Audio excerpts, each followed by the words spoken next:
Thank you very much. Thank you, Lisa, and thank you to all of you for being here, but I think a special thanks, if there really are students who did their A2s yesterday and are now at 11 o'clock in the morning able to stand up and pay attention for a half-hour talk, I'm extremely honoured. I want to focus on education. This is the first, I suppose you'd call it a policy speech that I've given of this campaign. And I've chosen education because I do think it is the starting point for how one builds a civilized society. It's famously said that if you want to defend a nation, you need an army, but if you want to advance a civilization, you need schools. And it's really in that spirit that I've come here today. My vision is of a society where children of all family backgrounds do get equal opportunities. But I also want more than that. I want more than the opportunity to be unequal, more than a fair race to be the next Stephen Hawking. I'm with Yeats in this. Quote, education is not the filling of the pail, but the lighting of a fire of confidence and inquiry that needs to sweep across society with ever greater intensity and is reflected in higher standards across the board. Far from this being a time to water down our aspirations, I think we need to scale them up in schools, in colleges, and in higher education. And this school really is a fantastic example. At our best, education in our country, which given the devolution of responsibility to Scotland and Wales, our country for these purposes is England, we are well above the average compared to our competitor nations in English at the end of primary school and maths in years 6 and 9. We're just off the top of the table in science in year 9. In education, as in health, 13 years of Labour government brought Britain back into the European mainstream.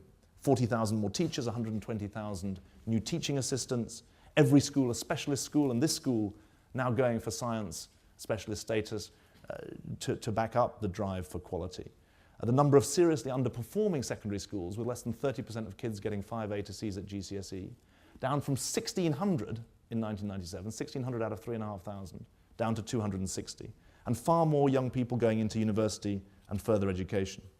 That was about investment, but I also think it was about reform in respect of new ways of working in schools, bringing in new practices and new providers, tackling chronic failure and promoting strong leadership of schools. And it's interesting that the poorest schools in the poorest areas have shown the most dramatic improvement over the last 13 years. For all that, there is still a very big hill to climb. Half of those doing GCSEs don't get 5 A to Cs, including English and maths. And despite progress, the link between outcomes and background is very, very strong. Only a quarter of those pupils eligible for free school meals achieve 5 A to Cs with English and maths. Now, there are dozens of policy issues that I would love to talk about in education. I'd love to talk about how primary schools can be supported to spot and meet special needs early on. I'd love to talk, despite the fact that we're in a fantastic school of 1,400 pupils, whether small secondary schools have something special to offer to the education system, perhaps even at 14 plus. I'd love to talk about whether we would be better off with a 5-term year, which addressed and Bristol's a good place to be talking about that, or at least raising it as a question, because the drop-off in standards over the summer holidays is a real issue. I'd be interested in talking about how pay systems can reward teachers in the toughest schools and attract them to go there and stay there.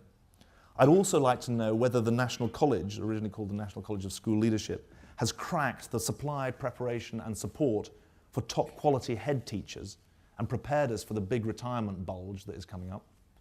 And I'd also love to have a really in-depth discussion about what we can do about the one inequality that is most challenging of all, and that is the vast inequality between the world of the literate and the engaged and those who cannot read, write or communicate well.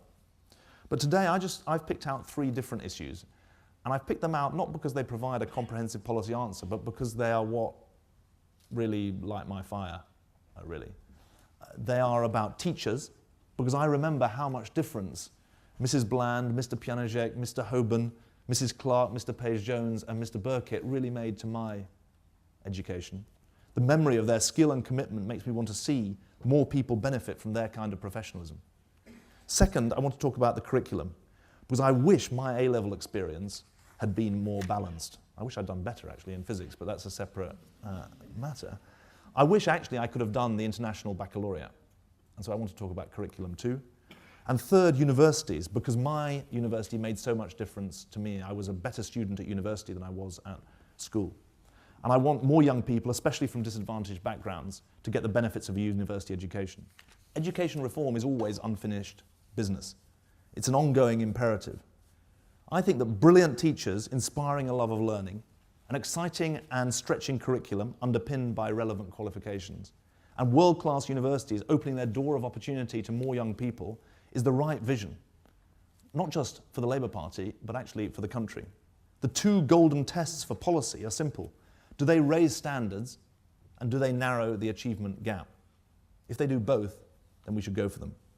I feel passionately about these goals because I was brought up to believe not just that they're good, but they're achievable.